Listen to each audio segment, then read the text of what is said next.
The silent manor, পর্ব সংখ্যা ৫৭, লেখনীতে Diana Imroz lucky. সন্ধ্যার নরম আলো ধীরে ধীরে হায়দার বাড়ির কোলাহলকে মুছে দিল।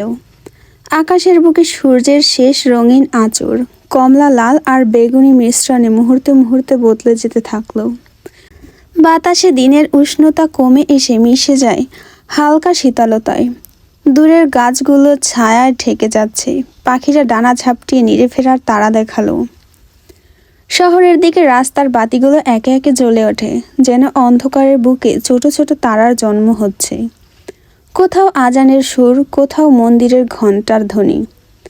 কিছু ঘরের ভেতর থেকে ভেসে আসা চুলার শব্দ, সব মিলিয়ে সন্ধ্যা হয়ে উঠেছে এক শান্ত মায়াময় বিরতি, যেখানে দিন আর রাতের মাঝখানে মানুষ একটু থেমে নিঃশ্বাস নিতে পারে। পর্যটক এবং অন্যান্য যারা এসেছিল সবাই সন্ধ্যার আগ মুহূর্তে স্থান ত্যাগ করেছে। মীর তারা সুফিয়ানের বাড়ি থেকেই যেন শেষ বিদায় নিয়ে চলে যাচ্ছে। রাতের পথ পাড়ি দেবে বলে তারা সন্ধ্যার পরপরই আলিমনগরের উদ্দেশ্যে বের হয়। তবে রাতে দূর পথে ভ্রমণ করার পরিকল্পনা মীরের। রাফিদ কিছুটা হলেও ভয় পাচ্ছে, সম্রাট নিষাদের বংশধররা কোথা থেকে আক্রমণ করে সেই ভেবে। ভয়টা প্রকাশ অবধি করেছিল রাফিদ। মীর ভরসা চুকিয়েছে, সাথে আহিরও। অশ্ব দৌড়াতে ছিল দ্রুত গতিতে। তারা লাগাম টেনে ধরে পায়ে হাঁটার ওদের আহ্বান করল। অশ্বগুলো এখন ধীর স্থির পায়ে এগোচ্ছে, ফলে চারপাশ কেমন এক অদ্ভুত নিস্তব্ধতায় ছেয়ে গিয়েছে। মনে হচ্ছে ঝোপের আড়ালে কেউ সে পথের দিকে এগিয়ে আসার জন্য ওত পেতে আছে, ওদের আক্রমণ করার জন্য। ভাবনাটা রাফিদের, কারণ প্রকৃতি যেন সে ইশারা করছে। আহির লাগাম টেনে ধরে বলল, আমাদের যিনি দ্য সাইলেন্ট ম্যানের বইটি পড়তে বলেছেন তাকে কেন যেন সন্দেহ হচ্ছে। সন্দেহের কারণ জিজ্ঞেস করল মীর।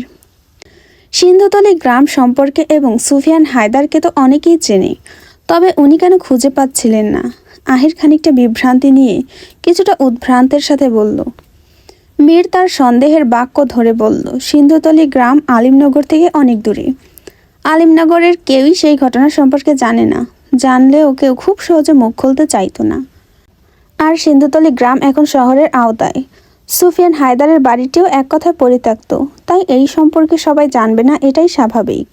আহির বলল, তবু আমার ওনাকে সন্দেহ হচ্ছে। তোর সব কিছুতেই সন্দেহ হয়, মীর বলল।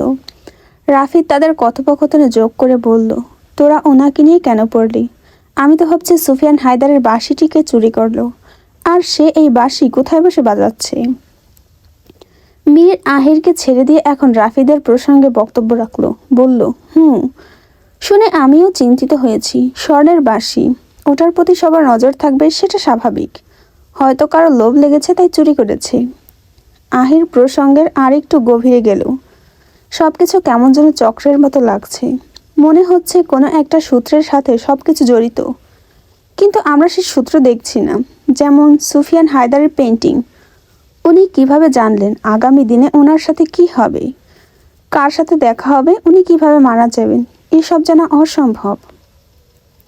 প্রকৃতি আহিরের প্রসঙ্গের সাথে যেন থমকে গেল। চারিপাশ নিস্তব্ধ হয়ে গেল। দমকা হাওয়া বইছিল, বাতাসও যেন হঠাৎ নিশ্চুপ হয়ে গেল। তাদের আলোচনায় যেন ওরাও শুনছে, কিছু বলতে চাইছে যেন পারছে না। মানুষ সব সত্য না জানলেও প্রকৃতি জানে। আজ সব প্রশ্নের উত্তর যেন ওদের কাছে আছে, তবে প্রকাশ করার পথ নেই। রাত বাড়ছে। রাত বাড়ার সাথে সাথে চাঁদের আলো দেখা যাচ্ছে। খণ্ডিত চাঁদের আলো সামনের দিকে সরু পথ আলোকিত করে রেখেছে। সেই আলো ধরেই তারা এগোচ্ছে। অশ্ব সামনের পথে যতই পা ফেলছে ততই যেন ধোঁয়াশার মতো ধোঁয়া ঠিক তাদের দিকে এগিয়ে আসছে। নির্জন পরিবেশে রাফিদ একবার এদিক ওদিক তাকালো। রাফিদ আবিষ্কার করলো তাকে এবং তাদের দূর থেকে কেউ একজন দেখছে, প্রতি পদক্ষেপে নজর রাখছে। রাফিদ কিঞ্চিত ভয় পেল। কণ্ঠনালী থেকে ভয়ের আভাসটা কোনোভাবে নিয়ন্ত্রণ করে মীর ও আহিরকে লক্ষ্য করে বলল, দ্রুত চল, রাত বাড়ছে, কোথা থেকে কে আক্রমণ করে বলা যায় না। মীর রাফিদের বাক্যগুলো হাসির সাথে উড়িয়ে দিল, বলল, তুই এত ভীতু আগে জানা ছিল না। আমরা আছি তোর সাথে, তোর ভয় পাওয়ার কোনো কারণ নেই। তোরা সাথে আছিস দেখেই তো ভয়। রাফিদের মুখে এরকম কথা শুনে আহির তার অশ্ব নিয়ে রাফিদের পাশাপাশি হলো। তার দিকে ঘাড় ঘুরিয়ে দেখে বলল, আমরা আছি বলে ভয়? আমার কিছু হয়ে যাক হোক, কিন্তু আমার জন্য তোদের ক্ষতি হবে তা আমি চাই না। রাফিদের কণ্ঠ মলিন শোনালো। এরূপ কথা শুনে মীর ও আহির বেশ আনন্দ হলো। তাদের বন্ধুত্ব ধীরে ধীরে গভীরতার রূপ নিচ্ছে। বলা হয় পুরুষের বন্ধুত্ব বড্ড শক্তপূর্ণ হয়। এরা একে অপরকে রক্ষা করতে কখনো কখনো নিজের জীবন উৎসর্গ অবধি করে।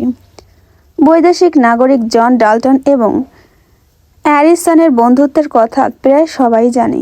তারা দুজন ছিল ডিটেকটিভ। ডিটেকটিভ হলেও অ্যারিসনের থেকে জন ডাল্টন ছিলেন সাহসী। এমন এমন কেস উনি হাতে নিতেন যা অন্যদের দ্বারা সমাধান করা কঠিন ছিল। একবার একটি জটিল কেস এসে দাঁড়ালো তাদের সামনে। কেসটি ছিল মেয়ে নিয়ে, 18 বছর বয়সী এক তরুণীকে নিয়ে। ওকে কিডন্যাপ করে ভয়ানক এক জঙ্গলে রেখে দিয়েছিল কিছু সাইকো। মুক্তিপণ হিসেবে চেয়েছিল মোটা অঙ্কের টাকা। কিন্তু আশ্চর্যের বিষয় ছিল, সেই জঙ্গলে রাতে শুধুমাত্র একজনকে টাকা নিয়ে যেতে বলা হয়েছিল। মেয়ের বাবা ঘটনাটি তাৎক্ষণিক জানিয়েছিল জন ডাল্টনকে। জন ডাল্টন টাকা নিয়ে সেই জঙ্গলে যেতে রাজি হন, কিন্তু তার এই কাজে ভরসা পাচ্ছিল না। অ্যারিস বরাবর বলছিল, আমিও যাব তোর সাথে। জন ডাল্টন বাধা দেয় এবং সে একাই রওনা হয় সেই জঙ্গলের দিকে। কিন্তু অ্যারিসন তাকে একা ছাড়েনি। সে জনকে অনুসরণ করতে করতে পৌঁছে যায় সেই জঙ্গলে। জন ডাল্টন ডিটেকটিভ বলে কিডন্যাপাররা খেপে যায়, তাদের আস্তানা দেখে ফেলে। ফলে তারা জন ডাল্টনের উপর আক্রমণ করে। এমন দৃশ্য থেকে অ্যারিসন ঝাঁপিয়ে পড়ে জন ডাল্টনকে বাঁচাতে যায়। এক পর্যায়ে তাদের মধ্যে লড়াই হলে অ্যারিসন জন ডাল্টনকে গুলির হাত থেকে বাঁচাতে গিয়ে নিজেই কিডন্যাপারের বন্দুকের সামনে বুক পেতে দেয় এবং অ্যারিসন সেখানেই মারা যান। জন ডাল্টনকে নিয়ে একটা বই বের হয়েছিল। আহির বইটি পড়েছে। সেখান থেকে ঘটনাটা জানতে পারে। এতক্ষণ সে জন ডাল্টন এবং অ্যারিসনকে নিয়ে ভাবছিল। রাফিদের মুখে বন্ধুকে হারানোর ভয় দেখে তার অ্যারিসনের কথা মনে পড়ে। সেদিন মিলনের হত্যা ঘিরে আজ আহিরের আলিমনগরে আসা। হয়তো সেদিন না আসলে আজকেও মীর রাফিদের মতো একজন বন্ধু পেত না। আহির তাদের দুজনের আড়ালে তৃপ্তির হাসি দিল। দ্বিতীয়বার চোখ তুলে রাফিদ এবং মীরকে একবার দেখল। ভোর ঠিক 6:30 নাগাদ তারা বাড়িতে এসে পৌঁছেছে। মীর ও রাফিদ পড়ে পড়ে ঘুমাচ্ছে। বাড়ির চৌহাদ্দি পেরিয়ে তখন ভেতরে প্রবেশ করতে সামনে পড়েছিল আমজাদ চৌধুরী। রাফিদ কঠিন দৃষ্টিতে বারবার তাকিয়েছিল তার দিকে। সুফিয়ান হায়দার এবং সিলমান হায়দারকে নিয়ে প্রশ্ন করতে চেয়েছিল দ্য সাইলেন্ট ম্যানের বইটি সম্পর্কে জিজ্ঞাসা করতে। সে কেন সবকিছু জেনেও এতদিন এড়িয়ে যেত? ভুলে যায় সে তখন সম্রাট নিষাদের কথা। সে তার দিকে তীক্ষ্ণ দৃষ্টিতে এগিয়ে যেতে যেতে আহির বাধা দিল। আমজাদ চৌধুরীর জায়গা বোধহয় অন্য কেউ থাকলে সেও হয়তো নিজের সন্তান হারাতে সত্য পরিচয় লুকিয়ে রাখত। আহির সেই ব্যাপারে নিশ্চিত। সে এক কাপ চা হাতে বারান্দায় বসে বসেই ভাবছে সুফিয়ান হায়দারের কথা, ভাবছে তার বাঁশির কথা। আর কেনই বা বাঁশিটি চুরি করলো? যদি অর্থের লোভ করত, নিশ্চয়ই বাঁশি বিক্রি করার চেষ্টা করত। কিন্তু সেই গাইডের বক্তব্য অনুযায়ী এখনও সেই বাঁশি কেউ বাজায়, আড়ালে লুকিয়ে লুকিয়ে। কিন্তু কেন? শুধুই কি শখের বশে, নাকি এর পেছনে অন্য কোনো কারণ লুকিয়ে আছে? আহিরের মনে বেশ কয়েকটা প্রশ্ন জাগলো। আপাতত উত্তর মিলছে না। দ্য সাইলেন্ট ম্যানের বইটি পড়তে বলা অর্শধারী লোকটি ছাদে গিয়েছেন। আহির তার আসার পর সমস্ত ঘটনা খুলে বলেছে ওনাকে। এরপর উনি বলেন, সিন্ধুতলি অনেক দূরের পথ, তার উপর শহরের ত্রিসীমানায়। আমার পক্ষে এত দূর গিয়ে তাদের খোঁজ করাটা সম্ভব ছিল না। আর আমিও একজন সাধারণ পাঠক দ্য সাইলেন্ট ম্যানের বইটি পড়েছিলাম। এরপর মনে কৌতূহল এবং প্রশ্ন জমতে থাকলে তোমাকে বলি এর খোঁজ করতে। কারণ তুমি একজন গোয়েন্দা, মিলন হত্যার তদন্ত করেছো। ভাবলাম তুমিই পারবে হয়তো এই প্রশ্নের উত্তর বের করতে। থেমে উনি তখন আবার বলেছিলেন, কখনো সময় হলে আমি যাব সেই সিন্ধুতলি। কাউকে সাথে করে, একা একা যেতে সাহস হবে না। আর তোমরা যখন গেলে আমাকে সঙ্গে করে নিয়ে যেতে। ওনার শেষ কথাটা তখন আক্ষেপের সুরে ছিল। আহির তখন বলেছিল, আমরা সব সত্য জানতে পেরে আর ধৈর্য ধরতে পারিনি। ভোর হতেই বেরিয়ে পড়ি সিন্ধুতলির উদ্দেশ্যে। অশ্বধারী লোকটি তখন বিদায় নিয়ে যেতে চেয়েছিলেন। কোথায় যাবে তার নির্দিষ্ট কোনো ঠিকানা নেই। আহির তখন দরদ দেখিয়ে বলেছিল, আর কিছুদিন থেকে যান, আমি এখানে অল্প কিছুদিন আছি। মিলন হত্যার তদন্ত এবং মায়ার বিয়ে হয়ে যাওয়ার পর শহরে চলে যাব। আপনিও মায়ার বিয়ে অবধি থেকে যান। অশ্বধারী দ্বিতীয় আর কোনো কথা না বলে থেকে যায় তখন। এরপর আহির ওনার নাম জিজ্ঞেস করে। উনি বলেন ওনার নাম কবির হোসেন। আহির চা রেখে উঠে দাঁড়ালো। গন্তব্য তার ছাদ। কবির হোসেনের সাথে সুফিয়ানের চুরি করা বাঁশিটি নিয়ে আলাপ করবে ভেবেই ঘর থেকে বেখেয়ালিভাবে বের হতেই ধাক্কা লাগলো গৌরীর সাথে। গৌরী কিছুটা নুয়ে পড়ে। আহির অস্থির ভঙ্গির সাথে বলল, দুঃখিত, আমি দেখিনি। ঠিক আছে তুমি? গৌরীর মাথার ওড়নাটা পড়ে যায়। মুখের সামনে ক্ষুদ্র ক্ষুদ্র চুলগুলো চোখের আশেপাশে পড়ে আছে। মায়া ভরা বড় দুই চোখের সাথে দৃষ্টি বিনিময় করলো আহির। গৌরী আহিরের দিকে চেয়ে বলল, আপনার শরীর এত শক্ত, মনে হলো গন্ডার গুঁতো দিয়েছে, দানবের মতো। আহির শব্দ করে হেসে উঠল, স্নিগ্ধ হাসি। একজন পুরুষের হাসি এতটা সুন্দর হয় গৌরীর জানা ছিল না। মাথার ওড়না টেনে নিল গৌরী। এরপর ওড়নার আড়াল থেকে আহিরকে দেখল। আহির হাসি থামিয়ে দিয়ে বলল, শোনো মেয়ে, পুরুষের হাড়েও শক্তি থাকে, তাদের দমেও তেজ থাকে। আমরা সৃষ্টি থেকেই মজবুত, আর মেয়েরা অর্থাৎ তোমরা হলে তুলোর মতো নরম, একটু জোরে ধাক্কা দিলেই কাত হয়ে পড়ে যাবে। আমি এক্ষুনি পড়ে যেতাম, গৌরী বলল মসৃণ কণ্ঠে। আহির গৌরীর দিকে ঝুঁকে বলল, আমি ধরে নিতাম, পড়ে যেতে দিতাম না সুন্দরী। সুন্দরী বাক্যটা গৌরীর কাছে লজ্জার কারণ হলো। ঠোঁট দুটো শুকিয়ে গেল। দুই ঠোঁট এক করে নিয়ে জিভ দিয়ে ভেজালো। এরপর বলল, আপনাদের মালকিন নাস্তা করার জন্য নিচে ডাকছেন। এটা বলতেই এখানে আসা। এটা বলতে এখানে এসেছিলে? আহির দরজার সাথে হেলান দিয়ে বলল, গৌরী দৃষ্টি নিচু করে নখ খুঁড়ছে, কোনো কারণে স্থির হতে পারছে না। আহির গৌরীকে পা থেকে মাথা পর্যন্ত লক্ষ্য করল। গৌরী নিজে থেকে আবার বলল, আমি চাপো? আহির এবার সোজা হয়ে দাঁড়িয়ে বলল, আশ্চর্য, তোমাকে কি আমি ধরে রেখেছি? যাও। গৌরীর চোখ দুটো বড্ড দ্রুত গতিতে এলোমেলো করে ছুটে গেল আহিরের ঘর থেকে। মনে হলো তাকে পেছন থেকে কেউ ধাওয়া করছে। আহির ঘরটি থেকে বাইরে বের হয়ে গৌরীর যাওয়ার পানে দেখল। আহির ছাদে গেল না, পুনরায় ঘরে প্রবেশ করলো। মুখে একরাশ নিঃশব্দ হাসি। তার হাসি দেখছে মীর, বিছানার উপর উবু হয়ে শুয়ে আছে। ঘুম থেকে উঠেছে বেশ কিছুক্ষণ, চোখ দুটো লাল, গলাটা ভার। বলল, তুই গৌরীর প্রেমে পড়েছিস নিশ্চয়ই। আহির চেয়ারে বসল, এরপরে বলল, বিয়ে করে নি। এখন পর্যন্ত প্রেম নিবেদনই করতে পারলাম না, আর বিয়ে করে ফেল। আশায় থাকতে থাকতে দেখবি অন্য কেউ তোর জায়গা দখল করে নিয়েছে। যদি ভাগ্যে থাকে তবে প্রিয় মানুষটিকে নিজের করে পাবো, আর যদি ভাগ্যে না থাকে তবে শত চেষ্টা করার পরেও পাবো না। সবকিছু ভাগ্যের উপর ছেড়ে দিলে হয় না বন্ধু। চেষ্টা ব্যতীত কোনো কিছুই আমাদের হাতে ধরা দিবে না। মনে রাখিস, প্রচেষ্টা আর সংগ্রাম আমাদের সফল করে। প্রেম সফল হওয়ার জন্য চেষ্টা দরকার। কখনো দেখবি নিজের পরিবারে বাধা হয়ে দাঁড়ায় আমাদের প্রেমের মাঝে, তখন আমাদের লড়াই করতে হয় নিজের প্রেমের সফলতার জন্য। আহির বলল, তোর প্রেম সম্পর্কে দেখছি অনেক ধারণা। আমি প্রেমিক পুরুষ, তাই এসব জানতেই হয়। আহির প্রসঙ্গ পাল্টে বলল, মায়া তোর ব্যাপারে একটা কথা বলেছে। যেদিন তোর সাথে ওর প্রথম দেখা হয় সেদিন তুই যেই জঙ্গলে ছিলিস ওখান থেকে বাঁশির সুর ভেসে আসছিল, ও শুনেছিল। তুই কোনোভাবে বাজাসনি তো? এরপর হয়তো ওকে বোকা বানিয়েছিস। আমি মিথ্যে বলি না, আমার ডিকশনারিতে মিথ্যা বলতে কোনো শব্দ নেই। সেদিন আমি বাঁশি বাজাইনি। ছিল হয়তো অচেনা বাঁশিওয়ালা, নয়তো মায়া ভুল শুনেছে। কেননা ও এমনিতেই ভূত প্রেতে ভয় পায়, ওকে নাকি দেখা দেয়। জানি না কে বা কারা ছিল। এখন আর এসব নিয়ে ভাবছি না।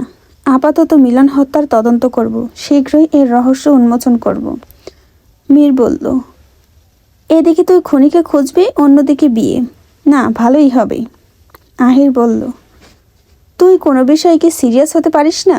সব কিছু হেসে খেলে উড়িয়ে দিস। মীর শোয়া থেকে খাট থেকে নেমে পড়ল। খালি শরীর তার, পেটের ভাঁজগুলো দেখা যাচ্ছে, ফর্সা শরীরে কোনো কোনো অংশ লাল। মীর একটা সিগারেট ধরালো, বারান্দায় গেল টানতে টানতে। লম্বা ঠোঁটে ধোঁয়া ছেড়ে বলল, এতটুকু ক্ষুদ্র জীবনে চিন্তা চেতনা চাপ নেওয়া বোকামি। সমস্যা যখন আছে সমাধানও হবে। হাসি আমাদের শক্তি যোগায়, যত কষ্টই হোক এই অমূল্য হাসি ধরে রাখতে হবে। বলেই থামে মীর। এরপর মনের সুখে একটার পর একটা সুখটান দিতে থাকলো সিগারেটে। আহির মীরের সিগারেটে ফুঁক দেখে বলল, এত সিগারেট খেলে ফুসফুস পুড়ে যাবে। মীর ঠোঁট কুঁচকে বলল, যাক পুড়ে, সিগারেট খেলে ফুসফুস পুড়ে যায়, আর কাউকে ভালোবাসলে তো অন্তর পুড়ে যায়। তোর অন্তর পুড়ছে? আহির জিজ্ঞেস করলো। মীর সিগারেট ফেলে আহিরের পাশে বসে লম্বা হাতে বিছানা থেকে শার্টটা নিয়ে পড়ল। শার্টের বোতাম দিতে দিতে বলল, কম বেশি সবার হৃদয়ে কালো দাগ আছে, তেমনি আমারও আছে। বড় হতে হতে যেদিন জানতে পেরেছি আমার মা নেই, সেদিন থেকেই হৃদয়টা পুড়ে যাচ্ছে। আহির দীর্ঘশ্বাস ছেড়ে বলল, মা বাবার মতো আপন কেউ হয় না। থেমে মীরের দিকে দেখল, তার মুখটা যেন হঠাৎ কালচে হয়ে গেছে। আহির মীরের মায়ের কথা ক্ষণিকের জন্য ভোলাতে বলল, চল মায়ের ঘরে যাই, ওর বান্ধবীরা এসেছে, আমরা ওদের আড্ডার মহলে যোগদান করি। সকাল সবে 9টা পেরিয়েছে। বাড়িটা যেন ধীরে ধীরে জেগে উঠেছে। উঠানে আত্মীয় স্বজনদের কোলাহল, রান্নাঘর থেকে ভেসে আসছে ঘি আর এলাচের গন্ধ। মায়ার বিয়ে আর কয়েকদিন পরে, সেই উত্তেজনা আর ব্যস্ততায় পুরো বাড়ি ভরে উঠেছে। মায়ার ঘরটা এক আলাদা জগতের রূপ নিয়েছে। জানালার পর্দা অল্প সরানো, রোদ্দুর ঢুকে পড়ছে মেঝেতে। খাটের ওপরে গোল হয়ে বসে আছে মায়া আর তার বান্ধবীরা। মাঝখান থেকে একটা বড় থালা, রসগোল্লার সন্দেশ আর মোয়া মিলেমিশে আছে তাতে। কেউ কেউ ইতোমধ্যে দ্বিতীয় রসগোল্লায় হাত দিয়েছে। এই মায়া, এখনো বিশ্বাস হচ্ছে না যে তুই বিয়ে করতে যাচ্ছিস, হেসে বলল তন্নি, মুখে সন্দেশ ভরতে ভরতে। মায়া হালকা হাসলো, চোখে একটু লাজ, একটু অস্থিরতা। আমার তো এখনো মনে হচ্ছে সবটা স্বপ্ন। এত লোক, এত আয়োজন, মাঝে মাঝে ভয়ও লাগে, বলল মায়া। জোর করে হাসি ফুটালো সবার সামনে। অচেনা অজানা একজনকে বিয়ে করতে তার এতটুকু মন চাইছে না, তবু বাধ্য হয়ে করছে আমজাদের সম্মান রক্ষার্থে। দ্বিতীয়ত মীরের উপর খানিকটা ক্রোধ চেপে। সে বোঝার চেষ্টা করেনি মায়াকে। ভয় পাস কেন? জামাইবাবু তো বেশ ভালোই, চোখ টিপে বলল রিমঝিম। ঘরে হেসে ওঠার শব্দ ছড়িয়ে পড়ল। ওরা জামাইবাবুকে দেখেছে, মায়া দেখেনি। একবার জানতেও চায়নি সে কেমন। মায়া কিছু বলল না, জানালার বাইরে তাকিয়ে রইল। ছোটবেলার কত স্মৃতি এই ঘরটার সঙ্গে জড়িয়ে আছে। স্কুলে পরীক্ষার আগে দুশ্চিন্তা, বন্ধুদের সঙ্গে রাত জাগা, গল্প, কত হাসি কান্না। আর এখন এই ঘর ছেড়ে অন্য এক জীবনে পা দেবে সে। হঠাৎ বাইরে থেকেই কারো ডাক ভেসে এলো, মায়া, অতিথিরা এসেছে, একটু নিচে আয় তো। এই তো শুরু। দীর্ঘশ্বাস ফেলল মায়া। তন্নি তার হাত চেপে ধরল, দেখ, আজকের এই সকালটা কিন্তু শুধু আমাদের। কদিন পরে তুই ব্যস্ত থাকবি, আমরা সবাই ছড়িয়ে যাব। এই আড্ডাটা ফেলে যাস না। মায়ার চোখে একটু জল জমল। সে মাথা নাড়ল। এই মুহূর্তগুলোই তো আসল বিয়ের উপহার, যেখানে নিজের আপন আর কাছের মানুষদের ছিনিয়ে নেওয়া হয়। কে কাকে ছিনিয়ে নিচ্ছে শুনি? মীরের কণ্ঠ। মায়াসহ সবাই দরজার দিকে তাকালো। মীর ঘরে প্রবেশ করে বিছানার একপাশে বসলো। বাকি মেয়েরা সরে গিয়ে গুটিসুটি মেরে বসলো। মায়া প্রথমে মীরকে দেখল। তার বুক খোলা শার্ট, হাতে বিদেশি ব্রেসলেট, চোখ দুটো লাল। মীরও একই সময়ে মায়ার দিকে তাকিয়ে বলল, কি দেখছো বিয়ের কনে? মায়া কিছু না বলে দৃষ্টি সরিয়ে ফেলল। আহির দেখল গৌরীকে। গৌরী জানালার পাশে দাঁড়িয়ে আছে। বাইরের প্রকৃতি বেশ আকর্ষণ নিয়ে দেখছে। আহির পা বাড়িয়ে এগিয়ে গেল তার সন্নিকটে। মেয়ের হাতে একটা রসগোল্লা তুলে নিয়ে এক মুখ খেয়ে ফেলল। মায়া অস্পষ্ট স্বরে বলল, বেহাইয়া। মেয়েদের মধ্যে এসে বসে পড়েছে মেয়ে ঘষা পুরুষ। মীর শুনে ফেলল মায়ার কথাগুলো। মায়ার দিকে এগিয়ে কিছুটা ঘনিষ্ঠ হয়ে কাত হয়ে হাতের উপর ভর দিয়ে বলল, 2 দিন পর তো তোমার বিয়েই হয়ে যাবে, তখন আর তোমাকে বিরক্ত করতে পারবো না, তাই একটু বেহাইয়াগিরি করছি। অসহ্য। মায়া বলল মুখ বেঁকিয়ে। মীর বলল, বোন বলে ছেড়ে দিলাম, নয়তো এতক্ষণে কি করি। চলে যান আমার ঘর থেকে। মায়া রাগের স্বরে বললেও ভিতর থেকে তার রাগটা ঠিক আসছে না, মিথ্যা অভিনয় হচ্ছে না। মীর ঠিক কি বলবে বুঝতে পারল না। একবার মায়ের দিকে, একবার রসগোল্লার থালার দিকে চেয়ে বলল, যাওয়ার আগে তোমাকে একটা মিষ্টি খাইয়ে যাই, বলেই হাতে মিষ্টি তুলে নিল। মায়া খাবে না বলে মুখ ঘুরিয়ে নিল। মীর পরপর কবার বলল খেতে। মায়া নাক মুখ এক করে মুখ দ্বিতীয়বার সরিয়ে নিতেই মীর মায়ার 2 গাল চেপে ধরে মিষ্টি খাইয়ে দিল। একটা মিষ্টি পুরোটা মায়ের মুখে পুরে দিল। দৃশ্যটা দেখে বাকি মেয়েরা হেসে উঠল। আহির বলল, কাজটা ঠিক হলো না, মেয়েদের সাথে কোমল আচরণ করতে হয়। মীর বলল, কখনো কখনো জোর করেও কিছু করতে হয়, সোজা আঙুলে ঘি না উঠলে আঙুল বাঁকাতে হয়, বলে স্থির হয়ে বসলো বিছানায়। হাতে মিষ্টির রস লেগে আছে। কোথায় মুছবে ভেবে মায়ার ওড়নায় মুছল। মায়া কিছু বলল না, শুধু মীরের কাণ্ড দেখল। মুখের মিষ্টিটা সময় নিয়ে খেয়ে ফেলল। তন্নি আড্ডার মহল আরও কিছুটা জমাট করতে বলল, আমরা সবাই মিলে গানের আসর বসাই। মায়া ভালো গান গাইতে পারে, আজ ও আমাদের মাঝে রবীন্দ্রসঙ্গীত গেয়ে শোনাবে। মায়া একবার মীরের দিকে চাইল, বলল, আজ আমি গাইব না, গলা ঠান্ডা বসে গিয়েছে। মীর মায়ার রেস্ট নিয়ে বলল, মায়ের গাইতে হবে না, মায়ের বদলে আমি গেয়ে শোনাচ্ছি। শুনে মেয়েরা অবাক হলো। ওরা একে অপরের সাথে চোখাচোখি করলো। আহির বলল, তুই গানও গাইতে পারিস, দেখিস তোর সুর শুনে যেন মেয়েরা পালায় না। বলার শেষে মীরের কণ্ঠে গান শোনার জন্য তৈরি হলো। মীর গলা পরিষ্কার করে গাইতে শুরু করলো। ও হে কি করিলে বলো, পাইব তোমারে রাখিব আখিতে আখিতে। ও হে কি করিলে বলো, পাইব তোমারে রাখিব আখিতে আখিতে। ও হে এত প্রেম আমি কোথা পাব না, এত প্রেম আমি কোথা পাব না, তোমারে হৃদয়ে রাখিতে। আমার সাধ্য কিবা তোমারে, দয়া না করিলে কে পারে, তুমি আপনি না এলে কে পারে হৃদয়ে রাখিতে। মাঝে মাঝে তব দেখা পাই, চিরদিন কেন পাই না, মাঝে মাঝে তব দেখা পাই, চিরদিন কেন পাই না।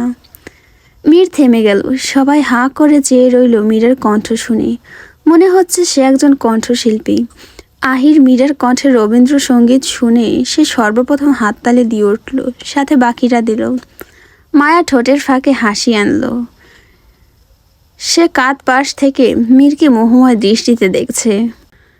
এক্সকিউজ মি এভরিওয়ান, আমার গানের কণ্ঠ বরাবরই অতটা ভালো না, তারপরেও আমার ভালো লাগে তাই গাই মাঝে মধ্যে। আর রবীন্দ্রসঙ্গীত, ও মাই গড, এটা তো ভাবাই যায় না। শুনেছি তো অনেকবার, তবে প্রথমবারের মতো গাইলাম, কারণ আমি গাই না। রবীন্দ্রসঙ্গীত গাইতে গেলেই মনে হয় যেন আমার দাঁত কপাটি সব লড়াচড়া করে। তো সবাই ভুল ত্রুটি ক্ষমা সুন্দর দৃষ্টিতে দেখবেন। আল্লাহ হাফেজ।